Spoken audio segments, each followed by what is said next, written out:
한번 크게 따라 하시죠. 하나님의 본심을 깨닫게 하시는 성령. 네. 제가 요즘 가장 크게 고민하는 것 중에 하나는 화목하게 만드는 게 참 힘이 드는구나 라는 생각을 하고 있습니다. 화목하지 않은 이 대한민국을 보면서 저는 그저 일개 국민이지만 이 나라가 어떻게 하면 이렇게 싸우지 않고 화목한 나라가 될 수 있을까, 그런 생각을 하고 있어요. 어제 결혼식을 했던 우리 최두현 동장님과 우리 지민숙 권사님 자제가 결혼을 했는데 오늘 이 자리에 와 있어요. 근데 저 집이 화목하기로 소문난 집안이란 얘기를 들을 때 얼마나 부러운지 몰라요. 또 때로는 교회 안에서 다툼이 있는 교인들이 있어요. 이런 사람들을 불러다가 다시 화해를 시키고 화목하게 만드는 것도 참 쉽지 않구나. 어머니를 좀 기쁘게 해드리려고 2년 전부터 가족들 하와이 여행을 한번 추진해 달라고 해서 제가 그걸 맡게 됐는데, 이 외갓집 식구 화목하게 하나 되게 하는 것도 너무 어려운 거예요. 이제 겨우 거의 다 가시는 걸로 결정이 됐지만 참 화목하게 만드는 건 쉬운 게 아니구나. 어쩌다가 이제 제가 대학에 입학한 지 30년이 됐는데 30년 홈커밍데이를 앞에 놓고 저희 동기들이 극단적인 갈등과 대립을 하고 회장은 물러가고 이러고 앉았어요. 목사들인데. 저는 이 편도 저 편도 아니니까, 그저 목회 하나밖에 하는 친구가 아니니까 제가 그저 답답해서 양쪽을 다 찾아가서 야, 그러지 말자, 화해해라, 대화해서 이 일을 만들어야지, 그렇게 찾아갔는데 이게 안 되는 거예요. 제일 답답한 것은 제가 그 친구들을 만날 때에 제 안에 있는 본심을 몰라주는 거예요. 저는 사실 진짜 사심이 없는 사람이거든요. 제가 무슨 거기서 유익을 얻거나 떡고물을 얻으려고 하는 것이 아니라 지금 이것은 하나님께 영광이 안 되니까. 근데 여기 가도 내 마음 안 알아주고 여기 가도 내 마음 안 알아주고, 그래서 제가 화목하게 만드는 건 참 어렵구나라고 하는 것을 여러분 앞에 고백하지 아니할 수가 없어요. 말씀이 생각나더라고요. 마태복음 5장 9절에 보면 화평케 하는 자는 복이 있나니 그들이 하나님의 아들이라 일컬음을 받을 것이라 그랬어요.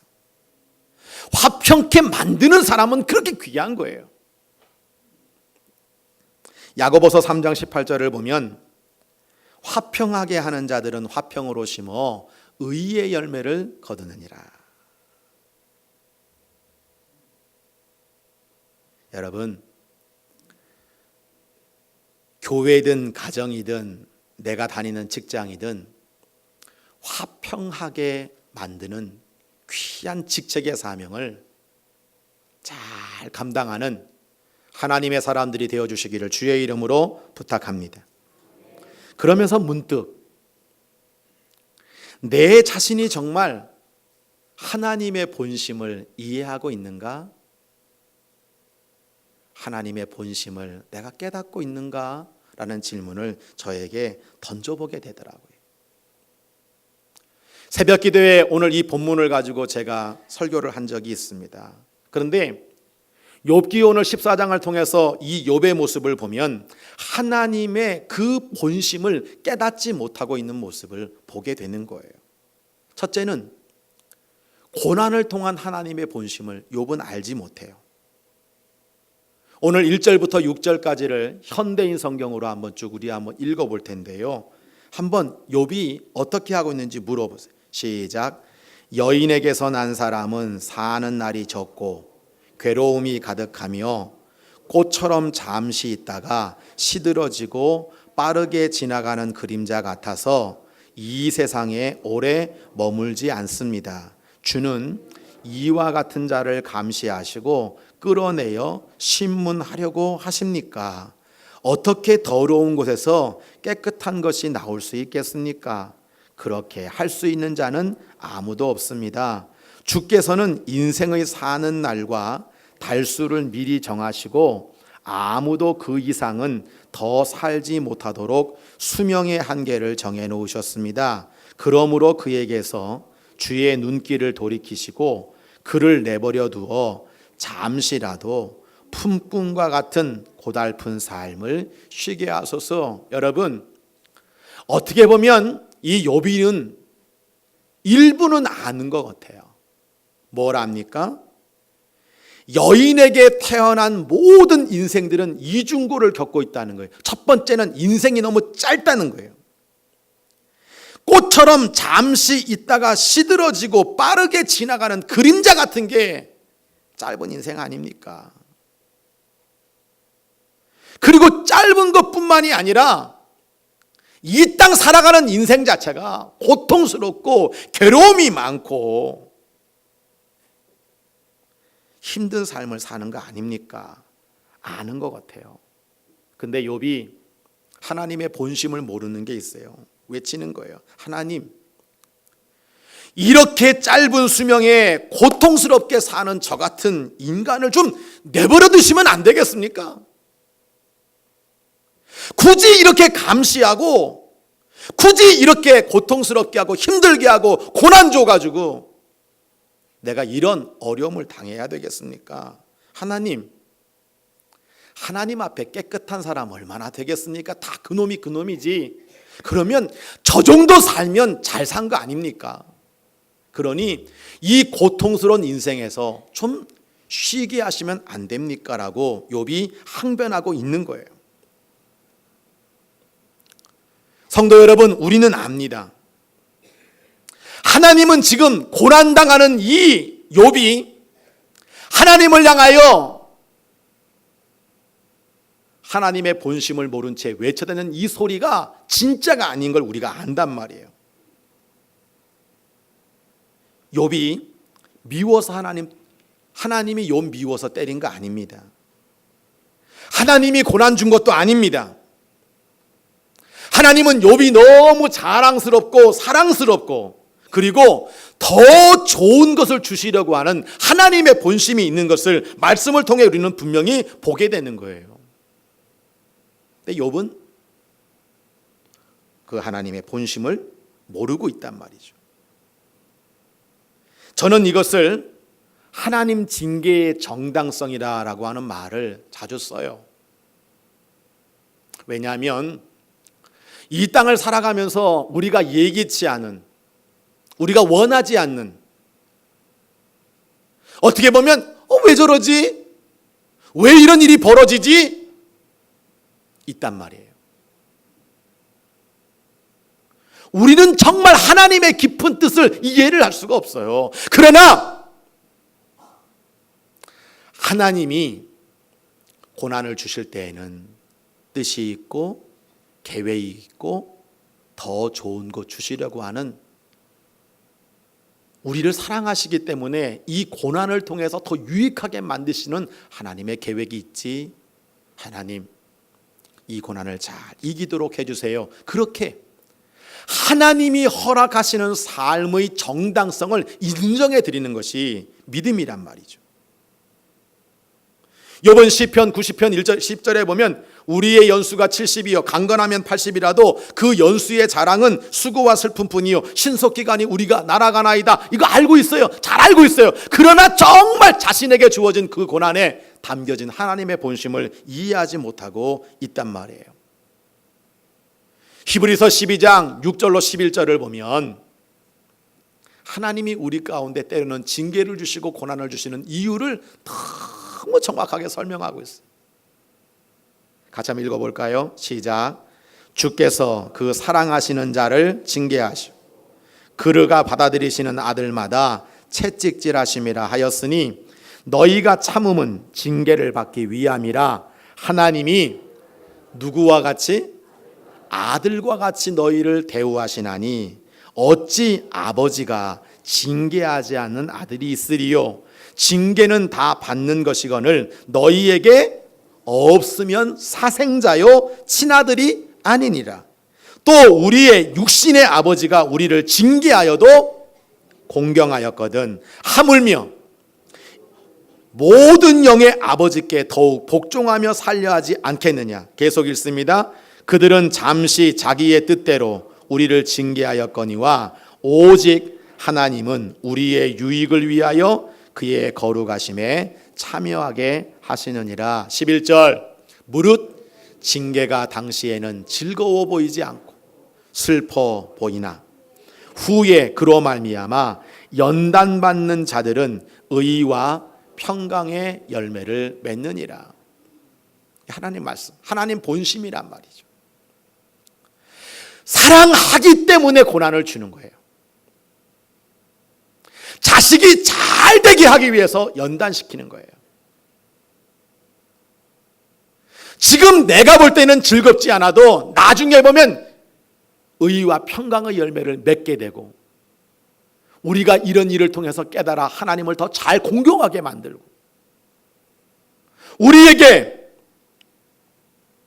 이 잠깐의 고난과 어려움이 복이 되도록 만드시는 것이 하나님의 본심인 것을 우리가 깨닫게 되는 거예요. 그러므로 잘 기억하세요.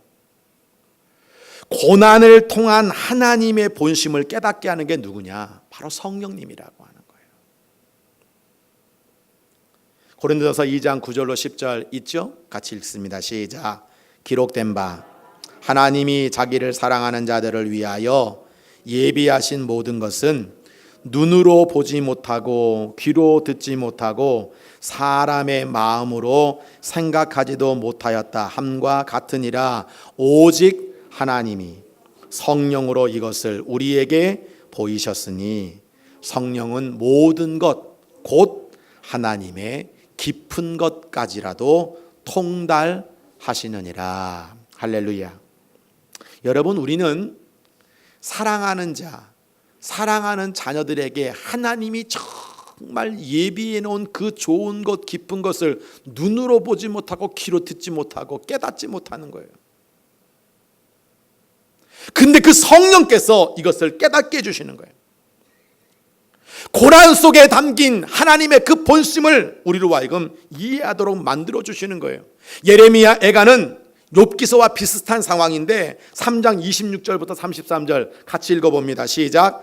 사람이 여호와의 구원을 바라고 잠잠히 기다림이 좋도다. 사람은 젊었을 때에 멍에를 매는 것이 좋으니 혼자 앉아서 잠잠할 것은 주께서 그것을 그에게 메우셨음이라. 그대의 입을 땅에 티끌에 댈지어다. 혹시 소망이 있을지로다. 자기를 치는 자에게 뺨을 돌려대어 치욕으로 배부를지어다. 이는 주께서 영원하도록 버리지 아니하실 것임이며 그가 비록 근심하게 하시나 그의 풍부한 인자하심에 따라 긍휼히 여길 것임이라. 33절 중요한 말씀하죠. 시작. 주께서 인생으로 고생하게 하시며 근심하게 하심은 본심이 아니시로다. 맞습니다.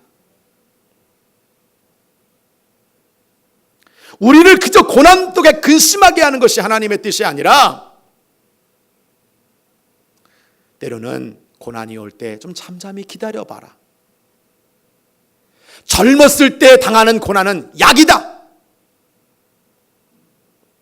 하나님이 채워주시고 영원히 이 고난 가운데 너를 머물게 하지 않으시고 너에게 긍휼과 사랑을 베풀어서 아름다운 회복을 주시고 너를 잘되게 하시는 것이 하나님의 본심이다 라고 우리에게 말씀하고 있는 거예요.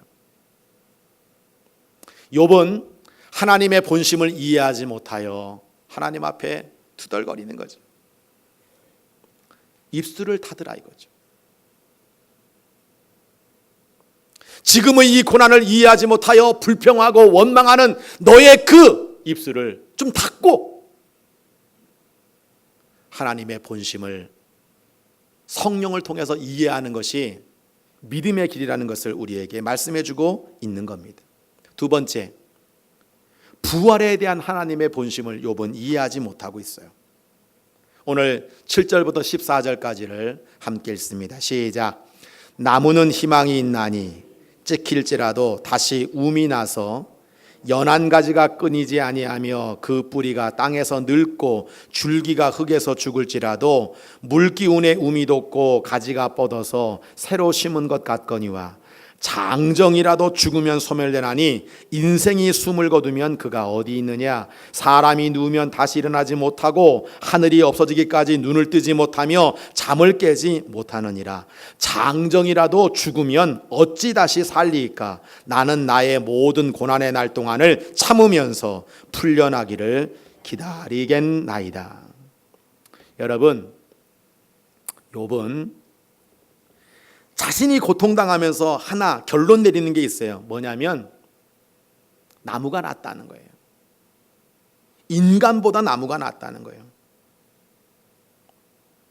그의 말은 이런 겁니다. 사람이 죽으면 끝인데 다시 살지 못하는데 하나님, 나 이렇게 고통당하고 이렇게 힘든데 아마 제가 죽고 없어지면 그제서야 욥이 좋은 놈이었구나, 그렇게 하나님이 알아주실 거라는 거예요. 여러분, 여러분에게 한번 물어볼까요? 나무가 나아요, 인간이 나아요? 욥은 나무가 낫대요. 왜냐하면 그 욥의 이야기를 한편 생각해 보면 일면 이해가 되는 거예요. 두 가지 측면이에요. 첫 번째는 수명이에요. 제가 5층 목양실에서 벌써 4년째 이렇게 앞을 내다보고 있잖아요. 보면서 여러분요, 나무가 푸르울 때가 얼마나 많은지 몰라요. 겨울에 다 죽었던 나무 같은데 봄 되면 어느 틈엔가 초록색 이파리가 싹 떼더니 며칠 전에는 아카시아 향기가 쫙 진동을 하더니 지금은 녹음이 풀어가지고 조금 있다가 지겠지만 또 다시 여러분요, 그렇게 또 새롭게 살 거 아닙니까? 우리 인간보다 더 긴 수명을 가지고 있기 때문에 차라리 나무가 낫다 생각할 수 있는 거예요. 두 번째는 평안이에요. 저는 설악산 종주를 5번을 냈거든요. 근데 설악산을 꼭대기 올라갈 때마다 다 비우게 돼. 아유, 저 아래서 경쟁하며 박박거리며 살 거 뭐 있냐. 이 높은 산에 나무가 돼요. 뭐가 돼요? 나무가 돼서 솟구스가 여기서 수백 년 동안 독야청청하리라.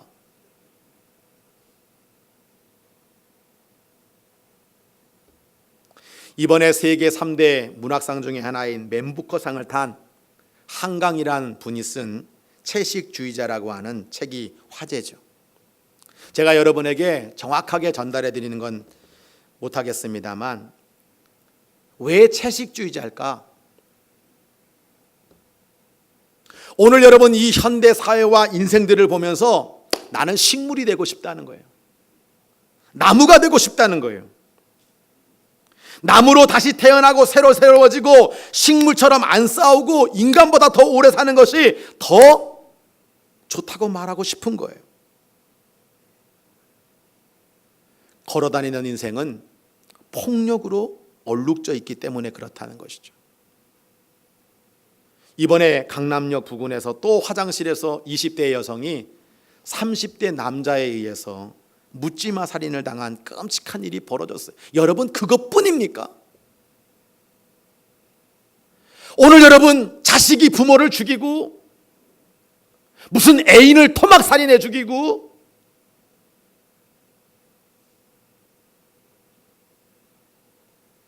지금 우리의 인생의 모습이 얼마나 끔찍합니까? 그런데 이 묻지마 살인으로 돌아간 이 여인을 어떻게 보면 명복을 빌면서 문유석이라고 하는 판사가 페이스북에다가 인간의 본성에 대한 글을 올렸는데 많은 사람이 공감을 하고 있더라고요. 제가 일부만 여러분들에게 적어드렸는데, 인간의 폭력성은 일부 특수사회에서만 나타나는 예외적인 현상이 아니다. 지금 이 순간에도 정도와 양상만 다를 뿐 어딘가에서 끔찍한 일이 벌어지고 있다. 판사는 직업상 평상 인간의 폭력성을 낱낱이 지켜보아야 한다. 매주 연이어 남성이 여성을 살해하는 사건을 재판한 기억이 있다. 사소한 말다툼 끝에 아내를 망치로 때려 살해하고 여관으로 다방 여정원을 불러서 성폭행한 후 살해하고 헤어지자고 한다는 이유로 여자친구의 온몸에 휘발유를 끼얹어 불을 붙이고 불 붙인 채로 살려고 물가로 달려가는 그녀를 다시 쫓아가 돌로 내리치고, 이 판사는 연일연야 그걸 봤단 말이에요. 이런 사건들을 보다 보면 마치 포식자인 한 종이 일방적으로 다른 종을 살육하는 광경과 같다. 어떨 때는 인간이란 끔찍하게 폭력적인 영장류 동물 중 하나에 불과하다는 생각을 지울 수 없었다. 인간은 본질적으로 100% 동물이다. 그것도 흉폭한. 사회란 약육강식의 정글이고 평화로운 자연 상태 같은 것은 존재한 적도 없다. 인간은 문명이라는 구속복을 입기 시작하면서 가까스로 아슬아슬한 인위적 평화를 유지하고 있다. 그렇기 때문에 약자에 대한 공경, 혐오 본능의 발현에 대해서는 다소 과도할 정도의 분노, 경고, 사회적 압력이 필요하다. 약자의 고통에 공감하고 함께 분노하는 연대의식은 약육강식의 본능을 억제하는 최소한의 구속복인 것이다. 여러분, 판사의 입장에서 인간은 동물이라는 거예요. 그것도 폭력을 행하는 동물이라는 거죠. 법이 있고 교도소가 있고 사형이 있기 때문에 그나마 사람들이 폭력을 많이 행사하지 않을 뿐이라는 거예요. 지난 5월 20일 날 새벽 4시 반에 필리핀에서 한 선교사님이 괴한의 둔기에 맞아가지고 돌아가셨어요. 그래서 요즘 필리핀은 살 데가 못 되구나. 어떻게 하다가 또 돌아가셨나. 그래가지고 돌아와서 가만히 보니까 그분이 우리 학교 선배님이에요. 지난달 제주도 선교사 대회에 참석했다가 필리핀 간 지 얼마 안 됐어요. 새벽에 운동 갔다가 들어오는데 만나가지고 삽으로 두들겨 맞고, 여러분요, 정신이 잃었더니 그놈이 와가지고 가스통으로 확인 사살하고 도망가 버린 거예요. 여러분, 이게 바로 세상이라는 거죠. 예기치 않은 고난뿐만 아니라 죽이고 빼앗고 폭력 쓰는 인간들이 난무한 곳이 세상이라는 거죠. 그게 욥이 말하는 거예요. 차라리 식물이 낫지 않냐? 나무에 희망이 있지 않냐? 욥이 말하고 있는 이 주장을 우리가 가만히 생각해 보면 일면 인정이 된단 말이죠. 그러나 이것은 하나님의 본심을 모르고 있는 거란 말이에요.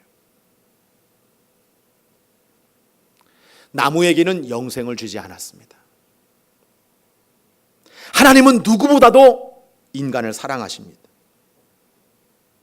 나무보다 1000만 배 더 좋은 것을 주시려고 하는 계획이 하나님께는 있습니다. 주님도 말씀하시기를 너희는 참새보다 귀하지 아니하냐. 저 들의 백합화와 수많은 식물과 나무를 내가 다 먹이지만 너희들에게는 더 좋은 것을 주는 것이 하나님의 마음이라는 것을 우리에게 말씀해 주고 있는 거예요. 하나님의 본심은 뭡니까? 바로 우리에게 영생을 주시는 거예요. 요한복음 3장 14절로 17절을 보면 이렇게 말씀하고 있죠. 우리 한번 같이 읽어보죠. 시작. 모세가 광야에서 뱀을 든 것 같이 인자도 들려야 하리니 이는 그를 믿는 자마다 영생을 얻게 하려 하심이니라.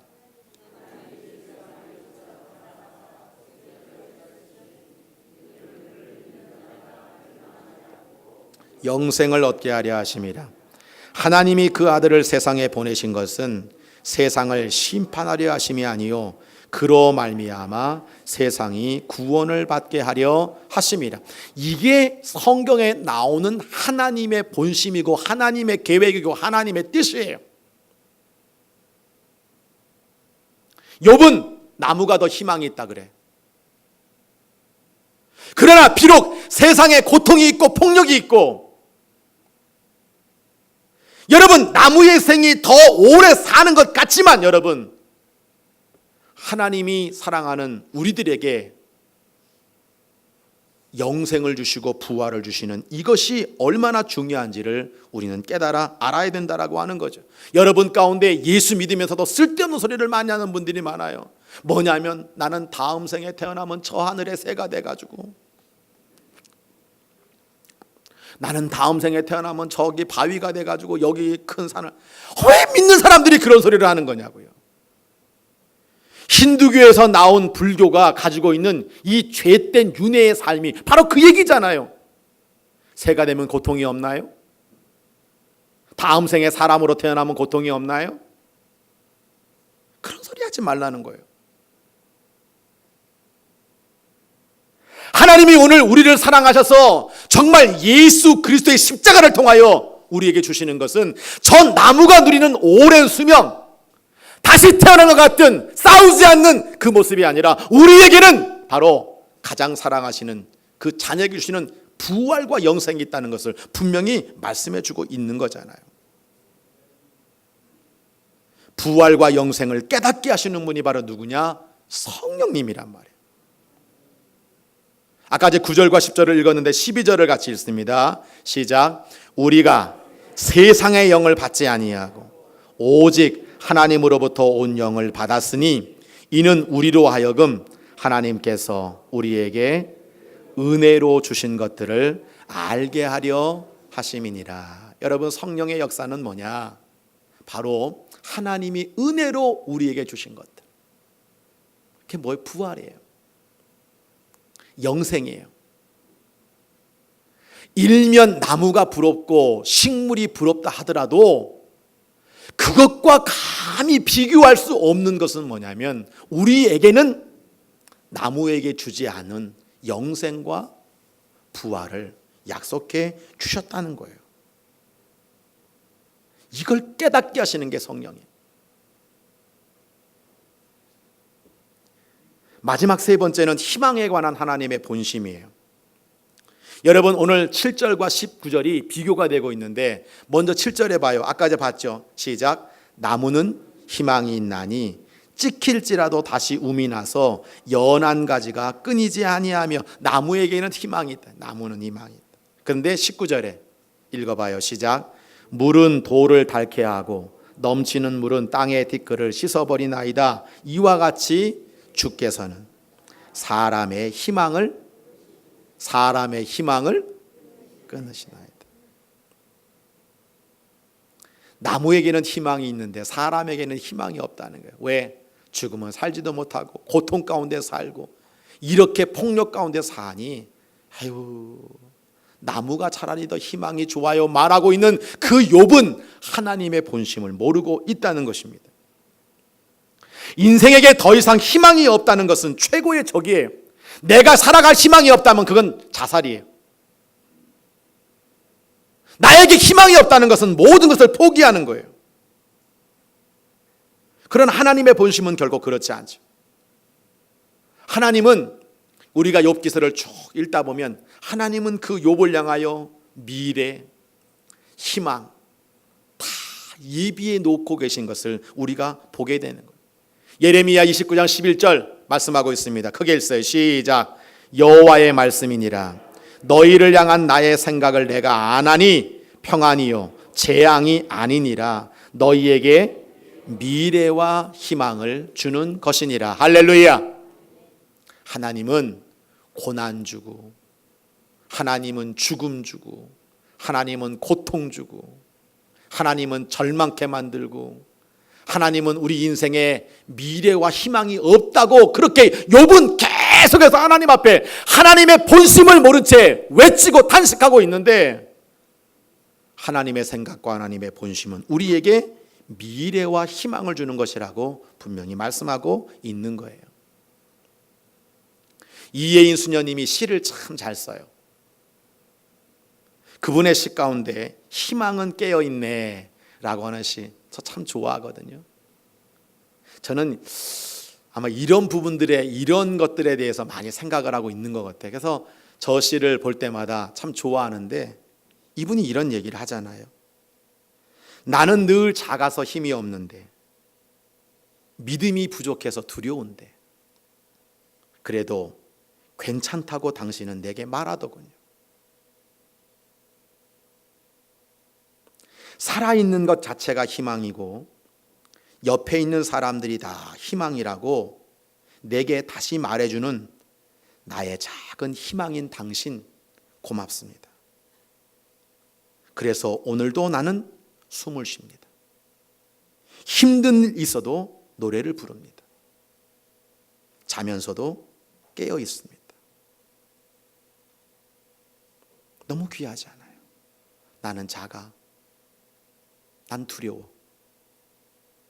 그런데 나에게 너 괜찮아. 너 사랑해. 그렇게 말씀해 주는 분이 주님이시라는 거예요. 내가 살아있는 것이 희망이고 내 옆에 함께 가는 사람이 나에게 희망이고 그리고 주님이 내 희망이 되어주시기 때문에 참 고맙습니다. 그래서 나는 오늘도 숨을 쉬고 살고 나는 힘들어도 노래를 부르고 자다가도 깰 수 있다는 거예요. 자, 욥의 이야기를 여러분에게 한번 적용해 보세요. 나에게 한번 적용해 보세요. 내가 오늘 현실 속에서 욥 같은 고난이 있을 때 나는 하나님의 본심을 알까요? 하나님, 우리는 매 순간마다 내가 평안하고 내가 문제없고 자식이 잘 되고 내가 건강하면 하나님이 복 주셔서 생각하는데 정말 그것이 하나님 복의 끝일까요? 때로 우리를 힘들게 해도 하나님은 성경을 통해서 분명히 말씀하시는 거예요. 내가 너를 아들로 대우한다. 나 사랑해. 너에게 더 좋은 약속이 있어. 내 자식 사랑하기 때문에 한 대 더 때리는 거야. 너 잘되게 하라고. 너 깨닫지 못하는 너를 변화시켜. 너를 정말 복되게 하려고 내가 너에게 잠시 고난을 주는 거야. 하나님 본심은 이건데 우리는 그 본심을 깨닫고 있나요? 우리는 앉아서 죽음은 끝 아니야 하나님? 좀 나 좀 쉬게 해줘요. 내버려 좀 둬요. 그냥 막 살게. 차라리 나무가 더 나은 거 아닙니까? 더 오래 살고 안 싸우고. 아니 나무처럼 귀한 게 어디 있습니까? 하나님 앞에 그렇게 얘기해요. 하나님 말씀하세요. 아니야. 나무가 너보다 더 좋은 것 같지만 난 너에게 부활을 주지 않니? 영생을 주지 않니? 나무에게 영생 주는 거 봤니? 하나님의 본심은 이렇게 폭력적이고 괴로운 인생 살고 있지만 우리에게 가장 좋은 걸 약속하시고 죽어도 부활인데 앉아서 겨우 입 여는 게 나무가 더 좋아 보여요. 이러고 살고 있는 하나님 본심을 모르는 게 내 모습이 아니냐 이거예요. 아유 희망 없어. 미래 없어. 하나님은 아니야. 너 미래 있어. 너 희망 있어. 이게 하나님 본심이잖아요.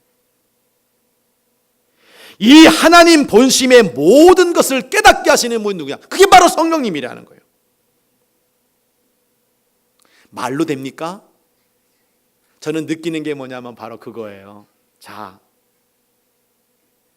가족들이 하나가 안 돼. 이모님, 큰이모님, 삼촌, 그거 아니잖아요. 여러분 내가 말로 해 됩니까? 싸우고 있는 성도 찾아가서 전후, 좌우 이거 아닙니까? 안 돼요.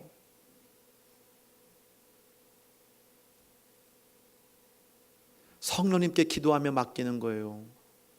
성령님 감동 주세요. 깨닫게 해주세요.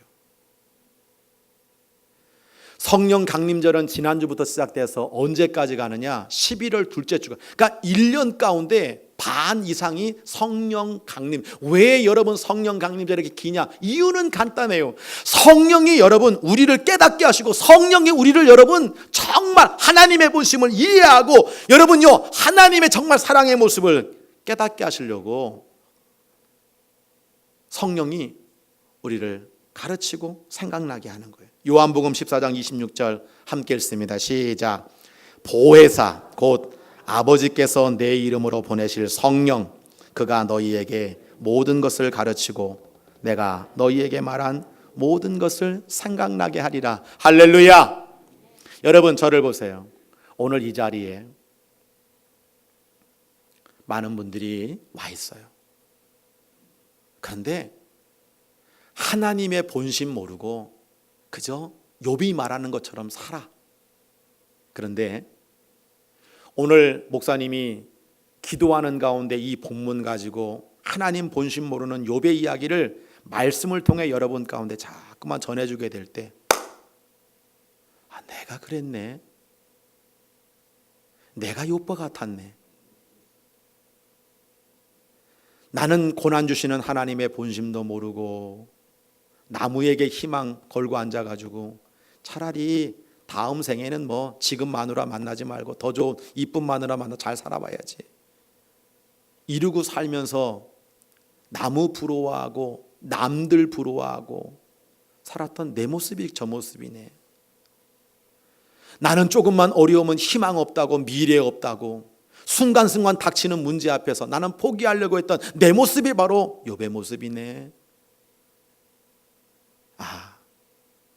하나님의 본심은 바로 이런 것이었구나.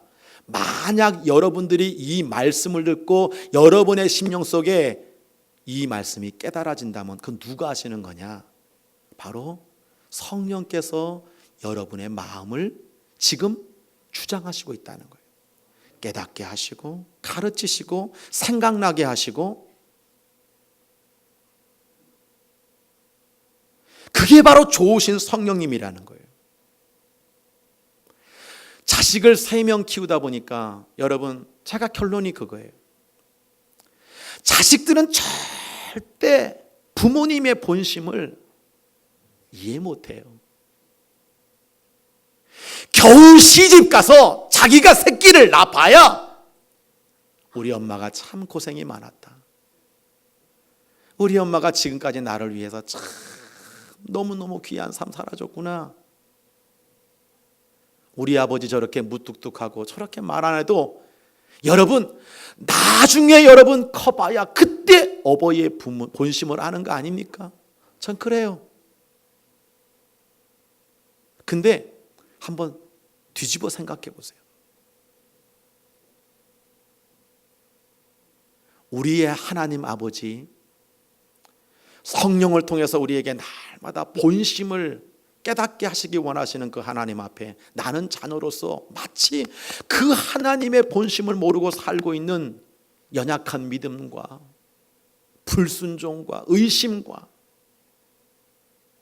그리고는 잘났다고 끊임없이 내 고집, 내 그 자랑, 여러분 내 교만 가지고 입술로 원망하고 하나님의 본심이 아닌 엉뚱한 삶을 살고 있는 그것이 내 모습이 아닌가를 생각해 보게 되는 거예요.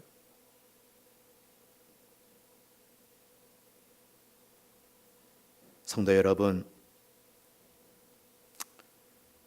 오늘 여러분들의 모든 믿음 생활이 하나님의 본심을 깨닫게 하시는 그 성령님의 인도를 따라, 여러분 성령 따라 기도해 보세요.